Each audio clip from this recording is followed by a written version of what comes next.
Persaingan nyata antara Prabowo dan Gibran oleh Saiful Huda EMS.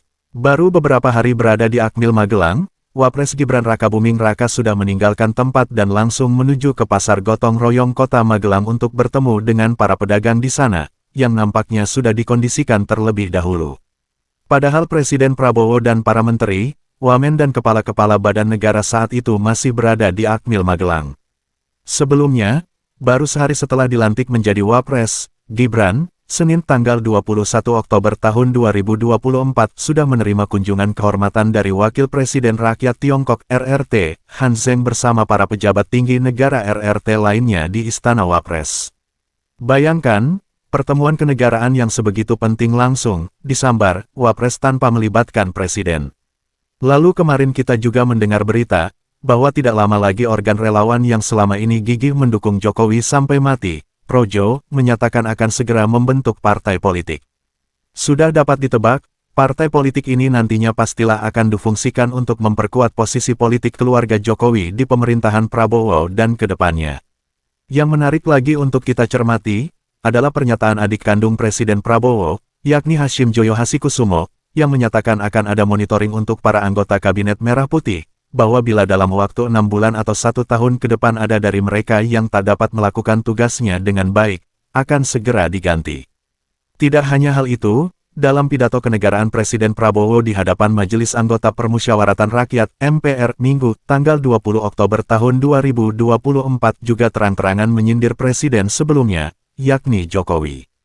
Jangan bangga Indonesia masuk anggota Group of 20 G20 jika kenyataannya rakyat Indonesia masih banyak yang miskin.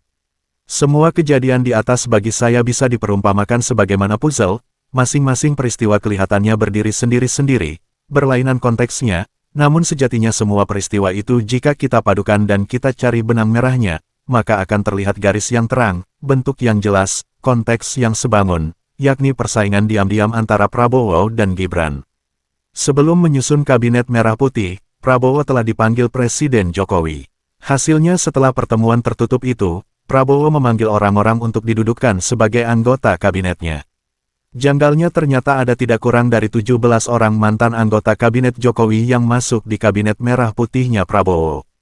Masuknya orang-orang Jokowi ke kabinetnya Prabowo ini bak kuda Troya, yang disusupkan oleh Jokowi untuk persiapan mengambil alih kepemimpinan nasional Prabowo di masa depan. Mau percaya atau tidak silahkan, namun dari semua pergerakan politik Jokowi dan Gibran yang sudah saya jelaskan itu, sudah bisa menjadi gambaran, betapa ada kekuatan yang tidak tinggal diam di antara kekuatan Prabowo. Kekuatan itu adalah kekuatan persiapan pengambil alihan kekuasaan dari Prabowo ke Gibran dalam waktu yang tidak akan berlangsung lama. Projo jika sudah berubah menjadi partai politik, akan segera mengumpulkan para simpatisan militan Jokowi dan Gibran.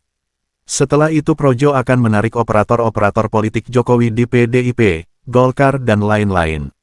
Dari sini dukungan untuk Prabowo akan dilumpuhkan, dan nyaris tersisa hanya pendukungnya dari kader-kader Partai Gerindra. Sementara itu, PDIP akan kehilangan sebagian kecil kader-kader pengkhianatnya yang sudah berhasil ditarik ke Projo melalui Marwar Sirait dan Budiman Sujatmiko, serta tentu saja Budi Ari.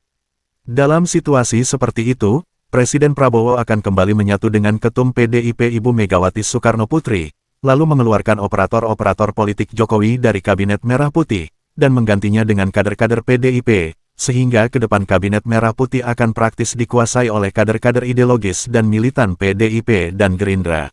Di Magelang Menteri Bahlil bersalaman biasa-biasa saja pada Presiden Prabowo tapi kemudian bersalaman dan mencium tangannya Wapres Gibran.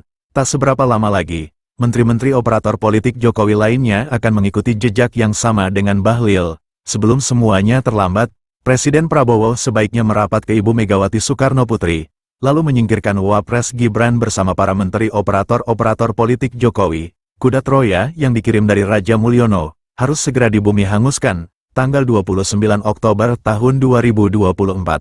Sumber, Saiful Huda EMS, lawyer dan analis politik.